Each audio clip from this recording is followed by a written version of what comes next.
You guys, one of these days I have to make a whole video of bloopers. You'll die laughing.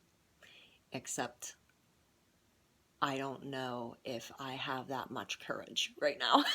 But one of these days it's happening, and when it does, you're gonna love it. Actually, I do have that much courage. I just don't have that much techno savvy.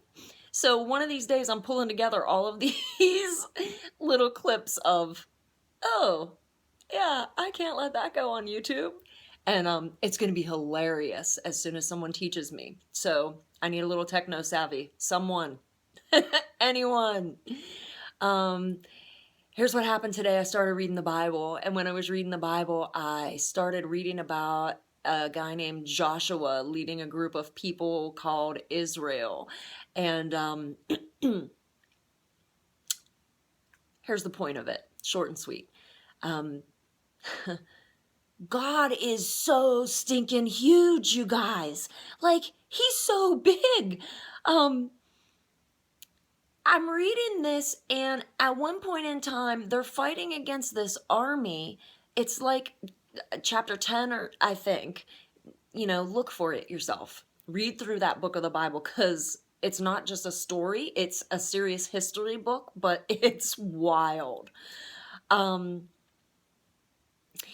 And so they go out to fight against this army, and God sent, in the middle of the battle, he sent hailstones.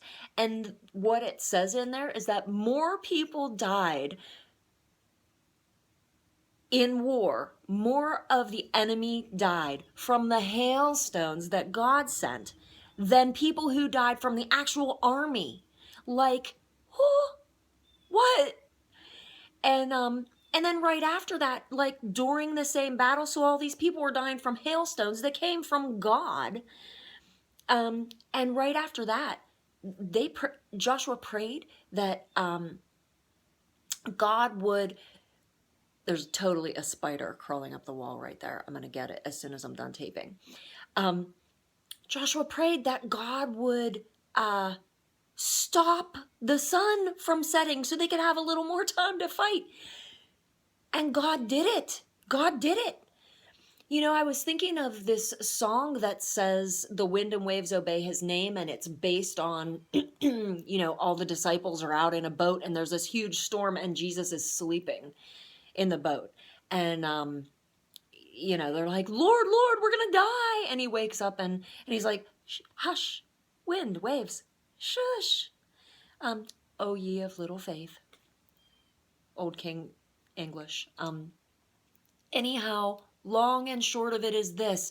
I'm thinking about the hailstones.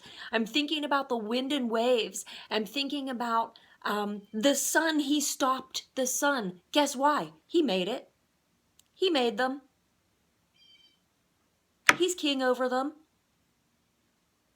He can do it. He's strong enough. So today, whatever you're facing, think about going in the ocean and think about a wave and how it can grab you and pick you up and roll you around and toss you up onto the beach, and you're like scraped up and you can't even breathe. There's salt water in your nose. You're spitting out sand. God created the waves, and they obey him. It says so in the Bible. It says so in the Bible. So the next time you're facing something that seems pretty huge, think about how huge it would be to stop the world from spinning, to stop the sun from setting. Think about how huge it would be to stop the waves from pummeling. God can not only direct nature, he created it. And God can absolutely change, redirect, correct your circumstances. So what is it today? What is it today? You know what it is. What is it today? Do you have an addiction that you can't kick? Do you have a person that you can't handle? Do you have a situation that is bringing you under and whirling you around, and you come up with a mouthful of sand? The wind and waves obey him. The wind and waves obey him. Sorry, I'm pointing at you. I'm actually pointing at me. Believe it. It's going to be a great day. you believe it because it's the truth. It's going to be a great day.